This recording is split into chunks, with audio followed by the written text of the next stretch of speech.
And welcome to Weather Geeks. I am joined today by Dr. Michael Ferrari, and Michael is the Senior Climate Scientist and Director of Climate Services for Agriculture at aWhere's Inc. Thank you for joining us today. Now, this is a really interesting show because we want to get into sort of how weather and climate are impacting business and the agricultural commodities market. Just tell us a little bit about what you do in your current position. Sure. Most of my work really focuses on taking any Earth observation data, station data, satellite data, any weather and climate data.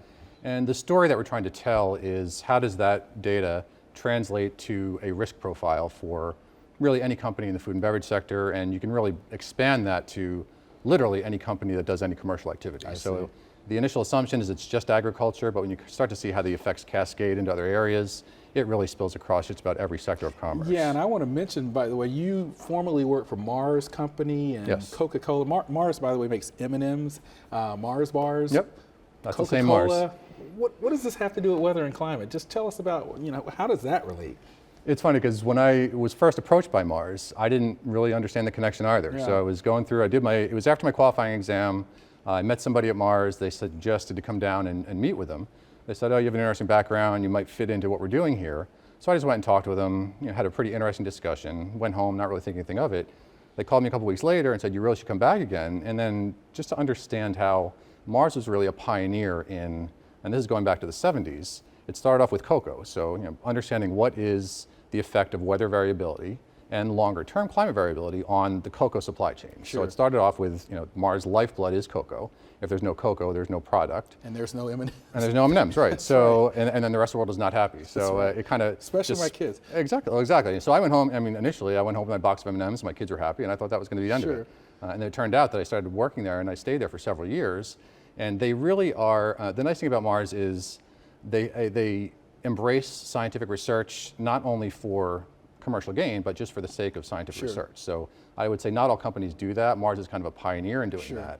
And they've built this research group, and now it is really something that focuses on their entire supply chain. Right. So not just the cocoa and the corn and the big ingredients, but also the specialty ingredients as well. And the company you're with now is more of a smaller company, just kind of starting up a little bit. Yes, we're about 40 people, and we basically are building a platform to serve the Mars and the Coca-Colas of the world. Yes. Now let's talk about El Nino. Yes. We're in the midst of an El Nino, and many projections. I think NOAA even just projected that this El Nino will strengthen over time. First of all, for our Weather Geeks viewers, we like to start from sort of an educational standpoint. What is the El Nino, and why do we get it, and why does it happen every 2 to 7 years or so? Well, what we're seeing right now is, as the Pacific warms, and traditionally when we go back and look at, the teleconnections between the warming of the surface Pacific, what are the effects? And, in the commodities world, they don't care as much about the physical mechanism, they care about how it's going to affect the bottom line. So, and every once in a while you get somebody that actually is interested in the science, so of course we try to spend a lot more time talking to those folks. But in general, once we see this phenomenon start to develop, there are probabilistic assumptions that we can make around the world. So everybody kind of thinks of the big ones. You think of corn, soybeans, but what we look at really is to kind of focus on some of these other, these ingredients that fly under the radar, and what is the impact on commodities like sugar and coffee. I was going to say, what are some of those, right? Right. So that's, if you look at, if you ranked all of the global commodities that are traded right now, crude oil is at the top of the list, and this is traded by volume. But second is coffee. So everybody just assumes, it's corn or wheat or rice, but it's actually coffee. And if you're a coffee drinker, you probably noticed your coffee prices went up over the last year or two. No, I can't say that I am a coffee drinker, but I certainly see enough folks that are. I bet they've noticed. Yeah. So there's an impact, and there's an impact to the consumer. But what we really work on is trying to take that information and put the impact and the risk, a risk profile for that purchaser or that consumer goods company where their margins are dependent on the variability and fluctuations of those prices. Yeah, and this is the kind of thing that Paul Walsh of Forecast Factor often talks about, and I know you interact with him. Now, getting back to the El Nino a bit, you're talking about some of these commodities. Are there particular areas in an El Nino that are most vulnerable, or certain commodities that are most vulnerable or at risk when we're in this type of pattern? Again, from a probabilistic standpoint, yes. I focus a lot of my attention South America, India, Southeast Asia as a whole. So if we just take sugar, for example, the largest sugarcane producer in the world is Brazil. Now, with an El Nino, this actually probably will be favorable for Brazil. So, as we were just talking about the coffee instance that happened over the last couple of years, a lot of that was driven by drought in Brazil. So with this El Nino finally, we've been talking about this El Nino for about a year now. Now that it's finally materialized, and it looks like it might be a relatively strong event, this again, from a probabilistic standpoint, this could lead to better conditions for Brazil. Right. But the flip side is all of Southeast Asia and the Indian subcontinent, where there's a lot of sugar grown, India, southern China, Thailand, eastern Australia, all of those sugar origins, most likely as the warmth moves across the Pacific and those convective systems that are generated, instead of falling on land, they're falling over the middle of the ocean. Yeah. So these areas that need the moisture, they're not going to receive well, it. But I want to talk a little bit, because I know from a commodity standpoint, the sort of business want to know the bottom line, but for our Weather Geeks viewers, they may not necessarily, you mentioned the term earlier, teleconnections, and they may not understand exactly what that is. And I get this question too. You got this warm ocean water in the Pacific.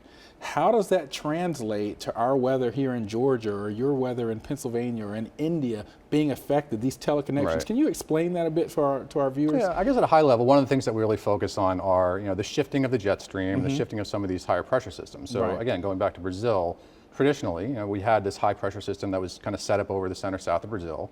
As El Nino develops, there is a correlation between that high pressure weakening. Right. So we can kind of say with a little bit of skill, and of course it's not a forecast, it's a guide, but if we can use that as a guide, we can say that ridge over Brazil will start to weaken, the jet stream will start to dip down, and areas that in Brazil that have been moisture deficient will probably start to receive better flow for the next 6 to 8 months. Right, and that's a great way to put it, because this jet stream is part of a Rossby wave train that moves around the globe, and so when we see these sort of ripples, these waves, these jet stream patterns affected in one region, it affects places around the world. So that's a nice way to look at it. Now, what about the flip side of the ENSO cycle, the cold phase, the La Nina? Right.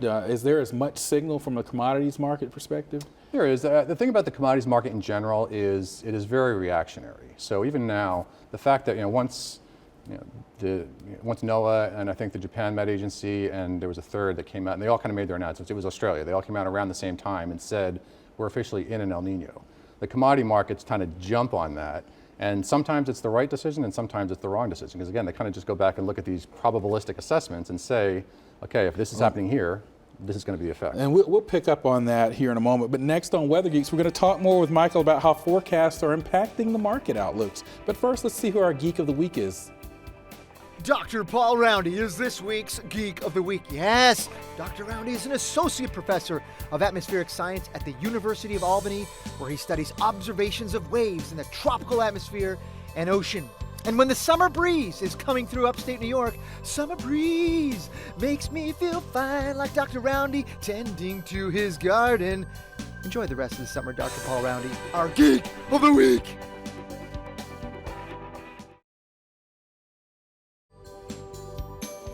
And we're back with Dr. Michael Ferrari, and we're talking about weather, climate, El Nino, the commodities market. And, we all are impacted by money, and we budget and sit at the kitchen table. Can this information, the type of thing that Michael works in, can it save us money? Can it impact the market? Is there a simple answer to that? I don't think there's a simple answer. There's definitely an answer, but it's not always so simple. Again, if we get back to the commercial angle, a lot of these food and beverage companies, pick any food and beverage company, for example, their margins are very dependent on what their pricing scheme is for the next year. So any disruption to that pricing scheme, and a lot of it is weather driven, that affects their margins at the end of the year, and ultimately that affects their company's financial performance. The interesting thing that we're seeing this year, again, as we were talking before the break, with this El Nino developing, there's also a heightened level of speculation in the market. So sometimes that leads to a proper assessment of where the risk is, but oftentimes people take a little bit of information and run too far with it, and then again, the market reacts, and sometimes it verifies. But we spend a lot of our time going back and kind of fitting the truth to what really happened. And I guess the interesting thing about commodities too is it's not always a weather-driven market. So I kind of look at commodities and weather at that cornerstone in the global supply chain for almost everything. So just like a model, a forecast, if you get that initialization point wrong, those errors compound propagate downstream. It comes to the point where you really don't have a good assessment of what your risk is. Well, I want to stop you there. So you triggered something. What type of forecasts are most important to you or this particular part of the enterprise? It's a blend of what's happening right now and a seasonal outlook.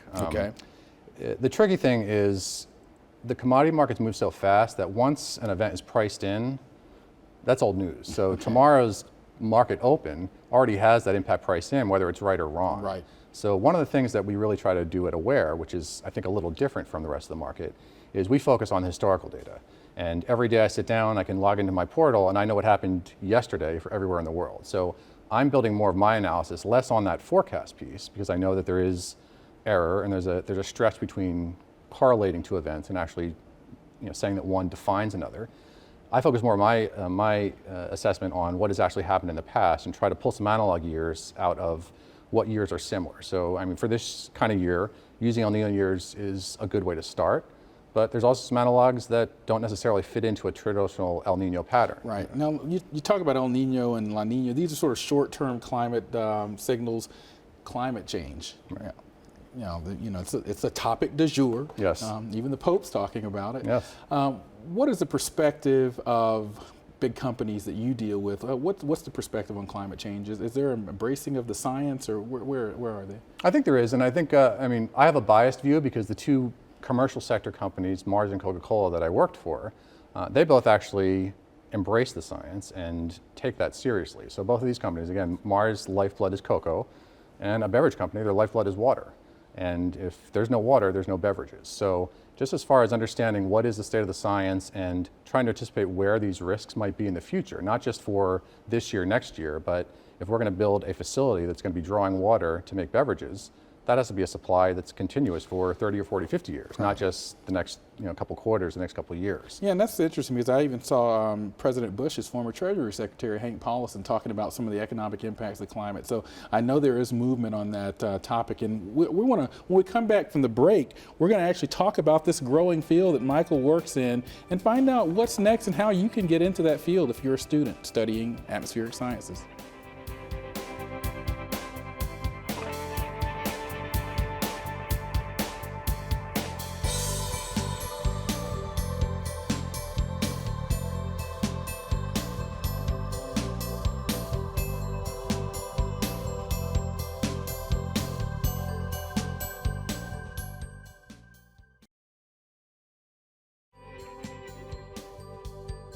Back talking with Michael Ferrari, and I wanted to ask you, you communicate with CEOs, business leaders. Do you change your communication style when you're talking weather and markets and commodities? I mean, that seems to be a challenge. Yeah, absolutely. I mean, sometimes there's always natural gas traders. A lot of times they actually are meteorologists. Yeah. They come from a weather background. So my conversation with those people, or if they're somebody that's trading with an agronomy background, that's going to be very different than somebody that kind of is just that general commodity risk manager background. Now, sometimes they get it, but a lot of times just the communication of risk and understanding what a probability distribution is, and we try to talk about things in principal components, and that's not something that's top of mind to most people. Yeah, PDFs and PCAs. Exactly. So we try to. You've lost there's always a little education there, right. And usually, I think the time that it takes for somebody to understand the angle that we're coming from, it does pay off because that initial, there's a learning curve for some people, but once you get over that learning curve and you kind of view risk in a different format, you realize that you're a little safer going forward. What's your metric for success? My metric is if that person can make their financial decision. I mean, basically, again, at aWhere we build decision support tools. What would that person's decision be without our tools? And then does our help, it doesn't have to be perfect, but does it optimize that decision a little more? Right. If it allows them to make a better decision, then in my view, that's a successful product or a successful conversation. Right, and I know we have a lot of young viewers, a lot of students. How do you get into what kind of background do you need to do what you do? I know you have a background in atmospheric sciences, climate weather from Rutgers. Yes. Is that the right background, or should you take business courses? I think we're seeing a shift, and there's definitely a combination of both. So I guess for an example, I used to give a lot of talks that I would give. I was always kind of pushing this approach out there to the industry for years. And in the last few years, and you've probably seen this at AMS, there's a lot more pull. There's a lot more people that are coming to these sessions wanting these new tools and these new answers and these things that are actually grounded in science. We're starting to see some of that at different institutions. So I probably get a few emails or calls a week from students.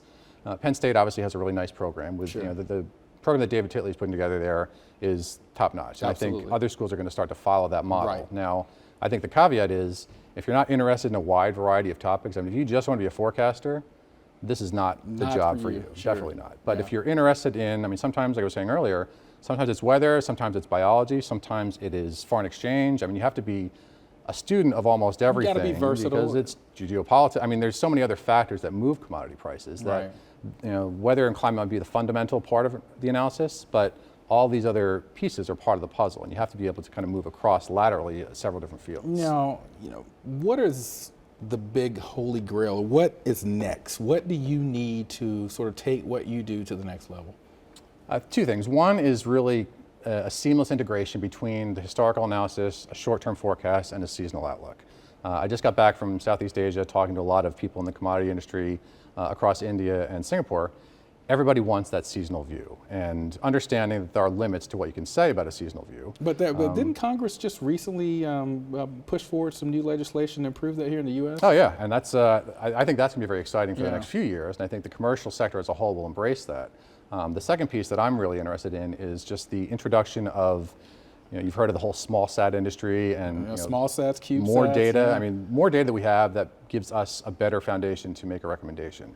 And instead of relying on satellites that pass once every 16 days or once every 10 days, we're getting passes that are once every few hours. And from the time a satellite passes, some of these companies can turn around into an image that's happening on the ground at that point 4 hours later. So kind of integrating, and this ties into this could be a separate discussion, but weather and climate and the integration of the Internet of Things and tying this with the satellite industry and the sensor industry, I just think there's going to be a lot of really interesting things happening for the future. And then briefly, 20 seconds, do you use a lot of models? What's your model of choice? Or honestly, my model of choice is the Canadian. Okay. I focus on the Canadian first. That's when I wake up in the morning, that's the first thing I look at every day. So it doesn't even enter the Euro GFS argument, so you broke some news here. That's interesting. So it's, because I get questions from clients on energy every day. We're going to end it on that. And join us on our Facebook and Twitter sites, WX Geeks TWC, and you can find us on Twitter. See you next week on Weather Geeks.